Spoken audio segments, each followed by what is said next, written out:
Morning everybody. I've been asked to do a video explaining how you form the mouth on a mitre plane.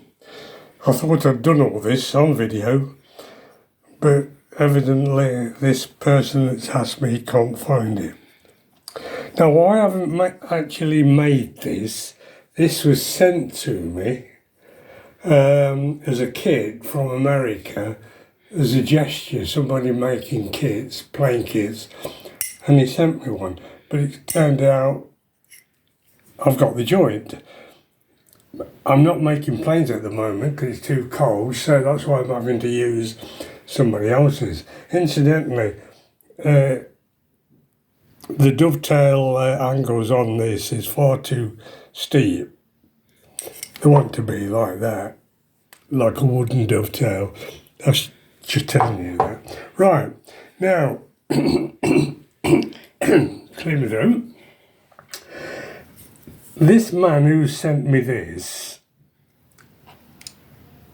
hasn't quite finished it, in my opinion. Can't get fit. Perhaps I ought to put my glasses on. So look, the mouth is so fine, that would never work. You would have to open it out a bit. But at least I can explain with this how it's formed, the mouth. Incidentally, that's a wide mouth for a mitre plane. Far too wide, if you can get it finer. And this is the extreme. This is so fine. It's the finest mouth I've ever seen on a mitre plane. And it works like a Rolls Royce. Right. And incidentally, this mouth is so fine that it won't. You can't get a steel rule through it. You can't even get a piece of card through it. It's finer than that. It's less than a 64th. When I make a mitre plane, I aim to get a mouth. It doesn't always work out. You sometimes have to open the mouth. But I aim for a gap of between a 64th and a 32nd. It wants to be a really fine mouth on a mitre plane. Anyway.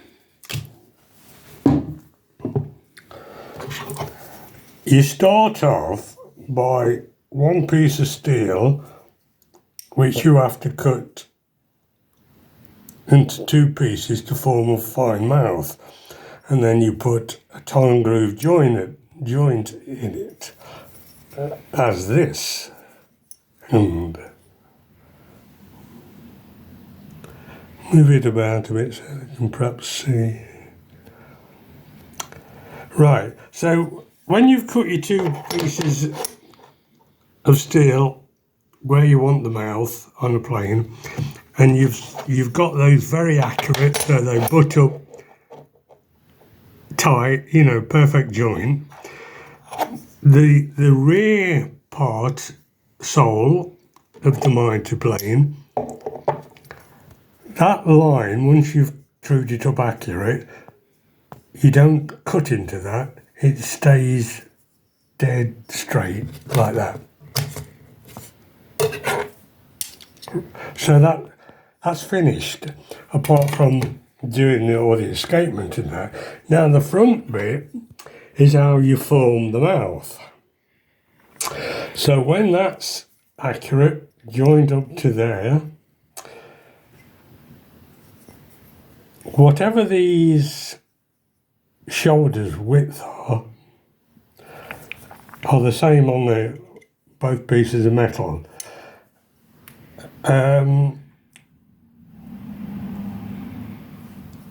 You actually cut into this piece of metal once it's straight to form the mouth, or I'll try and explain that. So you've made your tongue and groove, which I do explain on my website somewhere. I always aim for a 1/16 of an inch tongue and groove.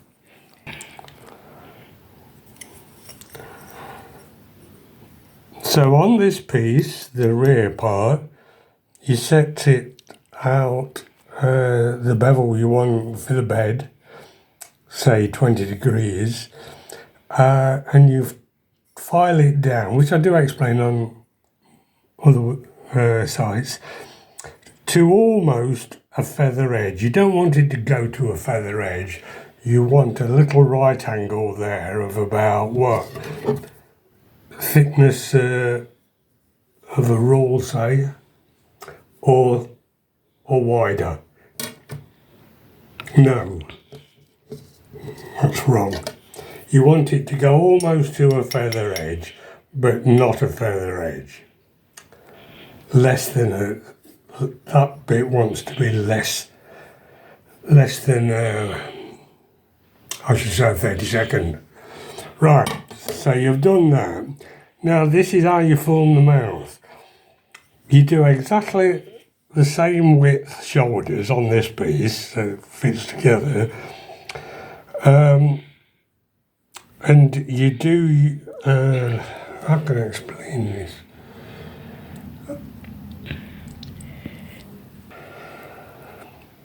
Right, we're trying to form this now. So you cut your 1/16 of an inch tongue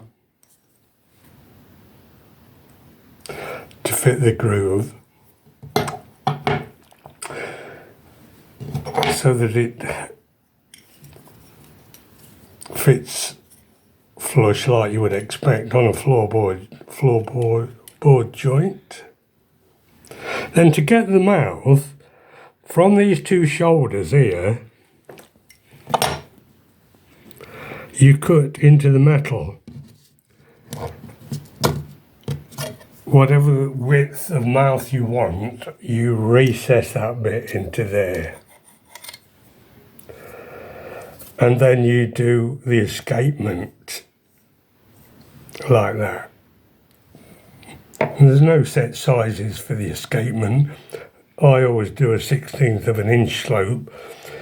And the mouth, when you've filed this out, sawn and filed it out, that little bit there, that bit that you've let in, is going to be the width of the mouth. So we'll say a 64th of an inch, or whatever you want the width. See, that one's too wide. The mouth's too wide on that. And you leave you leave a right angle there, but this time a deeper one. There's no set size, but you want a bit of metal there, and that slopes into it. But it's the bit that you cut out of this section is the width of the mouth. So it's going to be a very fine mouth. In this instance, at the moment it's far too fine. You won't get a shaving through there. But that's how you do it. I hope that sort of explains. It's difficult for me to, when I'm working in a garage and I've got one of my own who's got bigger shoulders and bigger metal than that, it'll be easier to point out. But that's it. Nice close up.